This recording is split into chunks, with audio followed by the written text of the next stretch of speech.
নমস্কার বন্ধুরা, ফিরে এলাম জয়রামবাটি উইকেন্ড ট্যুরের দ্বিতীয় দিনে। মেয়ের এখানের বাগান খুব পছন্দ হয়েছে। সকালে উঠে বলল, চলো বাবা বাগানে ঘুরে আসি। কথা মতো বেরিয়ে পড়লাম বাগান দর্শনে। আগের দিন ঢুকতে আমাদের দেরি হয়ে গেছিল, তাই দেখতে পাইনি। মেয়ের খুব প্রিয়, তাই মেয়েও দেখে খুব আপ্লুত।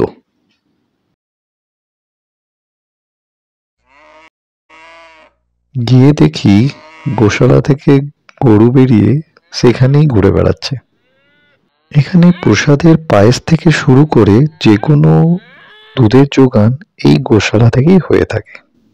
আজকাল শহরের লোকজন তো এত গরু সচরাচর দেখতে পায় না আমরা, আর আমার মেয়ের গরু খুব প্রিয়, তাই সে এদের দেখে খুবই আনন্দিত।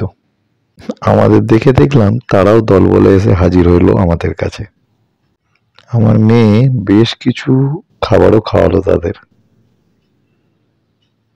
কমপক্ষে 50-60টি গরু তো আছেই এখানে।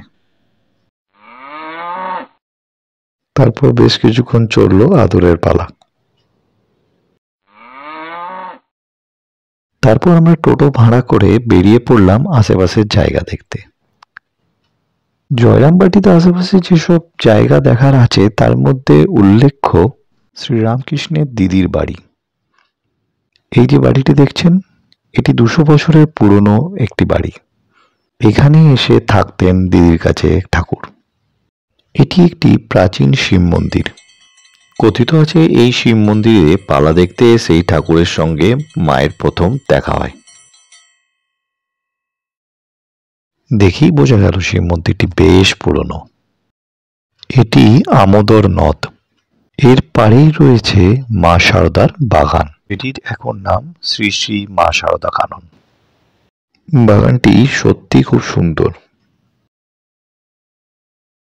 এটি আমোদর নদের সেই ঘাট। ছোটবেলায় মা শারদা এই ঘাটেই স্নান করতে আসতেন। মা শারদার কুটিরে একটু বিশ্রাম নেওয়া যাক।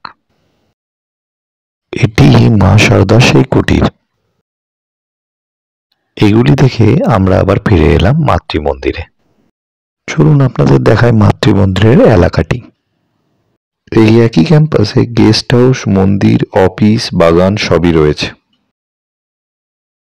মাতৃমন্দিরের ভেতরে অবস্থিত এই পুকুরটিকে পুণ্যি পুকুর বলা হয়। কথিত আছে এখানে স্নান করলে পুণ্য অর্জন করা যায়।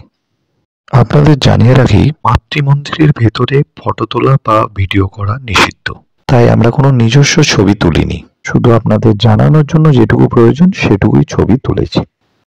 এই নিয়ম ভাঙার জন্য আশা করি আপনারা আমাকে ক্ষমা করবেন।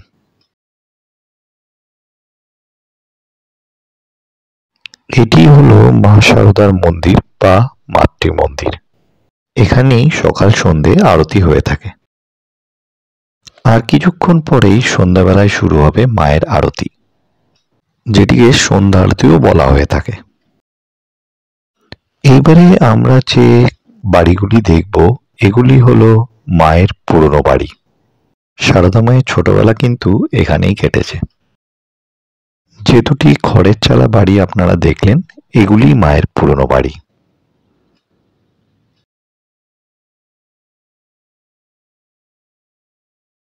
বিকেল হয়ে গেছে। কালকের মতো আজকেও চপের দোকানের দিকে রওনা দিলাম। এখানে মোট 4-5 রকমের চপ পাওয়া যায়। জমিয়ে শালপাতায় চপ নিয়ে বিকেলটা বেশ ভালো হয়ে গেল। এটি সেই পুণ্যি পুকুর। রাতের আলোর ঝলমলে খুব সুন্দর লাগে। এবারে রাত্রে প্রসাদ খাওয়ার পালা। রাতের খাবার এখানে 8:30টার সময় দিয়ে দেওয়া হয়। আজ তাহলে এই পর্যন্তই। আপনাদের জন্য রইল মাতৃমন্দিরের সময়সূচি।